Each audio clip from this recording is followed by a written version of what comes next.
कुठेतरी दूर आलो असेल पण कुहू म्हटल्यानंतर एखादा मुलगा लगेच त्याला कुहू म्हटले की कुकर प्रतिसाद देते. चांगला प्रतिसाद द्यायला गरजेची गोष्ट आहे बाळांनो. आज कबनूर एज्युकेशन सोसायटीच्या वर्धापन दिनाच्या निमित्तानं आणि त्याचबरोबर आमचा राष्ट्रीय शैक्षणिक धोरणाच्या निमित्ताने या ठिकाणी कथाकथनसाठी बोलवलंय. आणि कथाकथन आणि व्याख्यान म्हटलं की तुम्हाला सर्वांना माहिती आहे मुलांनो 1 तास लागतो. किती वेळ लागतो?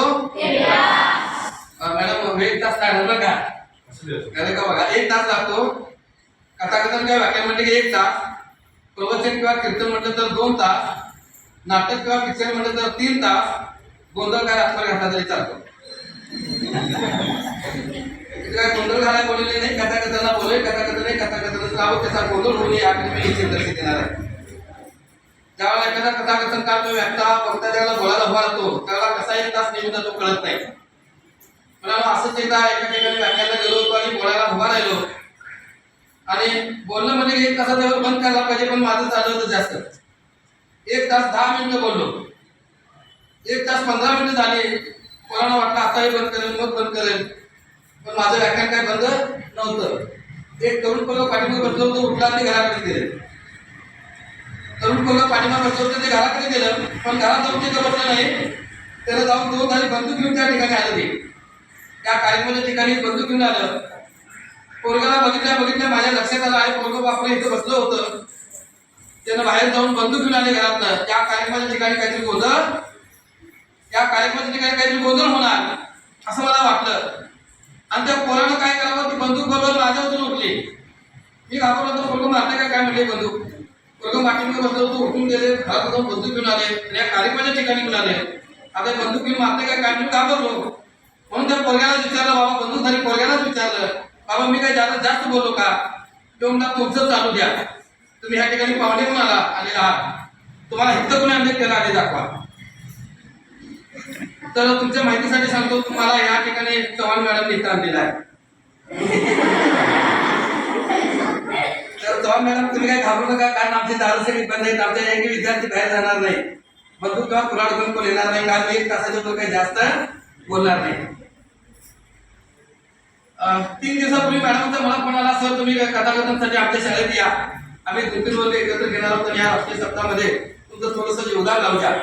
काय हरकत नाही म्हटलं मॅडम, पण 3 दिवस मॅडम का बसले नाही. सातत्यानं मला सारखा फोन येत जायचा. मॅडम म्हणाल्या सारखं सर मुलांचा हसवा, सारखा हसवाच म्हणाले. इथं आल्यापासून सुरुवात केली. तो शिक्षक म्हणाले सर जरा मुलांना हसवा बरं काय. हसवा म्हणजे काय गुरगुल्या करायचं काय करायचं, नेमकं काय करायचं. कारण तसं बघायला गेलं तर मुलं पण हसतच नाही.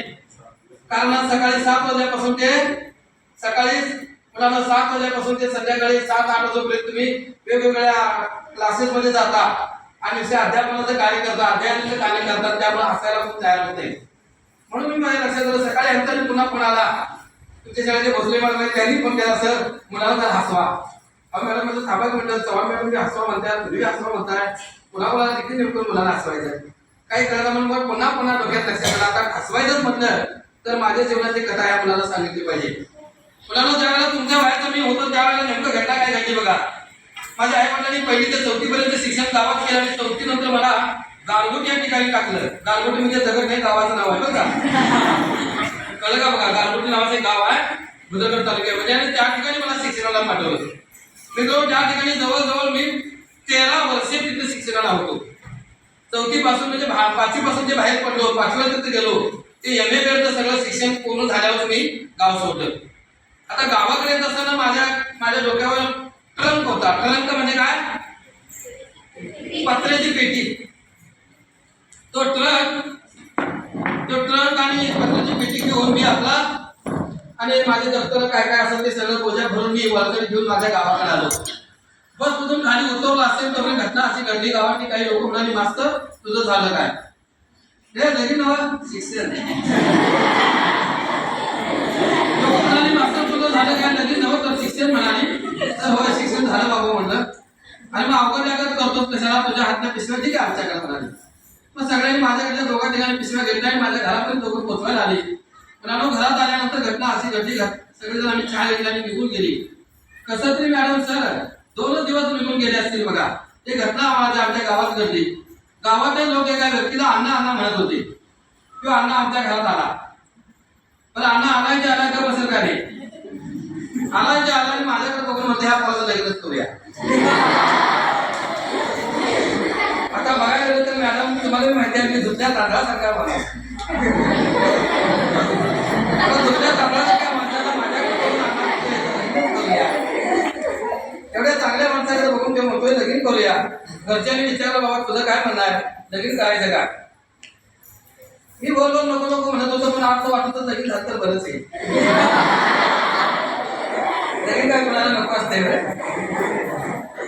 आणि बोल म्हणत होतो कशाला म्हणत होतो, पण घरच्यांनी ओळखायचे ते ओळखलं. घरच्यांनी ओळखायचे ते ओळखलं, ट्रॅक्स ठरवली आणि आम्ही ट्रॅक्स कशाला मुलगी बघाय आणि ट्रॅक्स ठरवली मुलगी बघायला आम्ही निघालो. परिस्थिती गरीब असल्यामुळे ट्रॅक्स वाल्याला सांगून गेलं होतं. कळलं का बघा, ट्रॅक्स वाल्याला कमी दर दिला होता आणि तसे आम्ही सगळेजण निघालो. पण अशी अवस्था झाली की तिथं 2 बसेल तिथं 4 कोंबडी आली आणि तिथं 4 बसेल तिथं 5 कोंबडी आली आणि अशी गर्दीतली ट्रॅक्स आमची निघाली. काय कराय मुलगी बघाय. मला आपलं मध्ये घातलेला मी आपलं खिडकीचं बाहेर बघत होतो.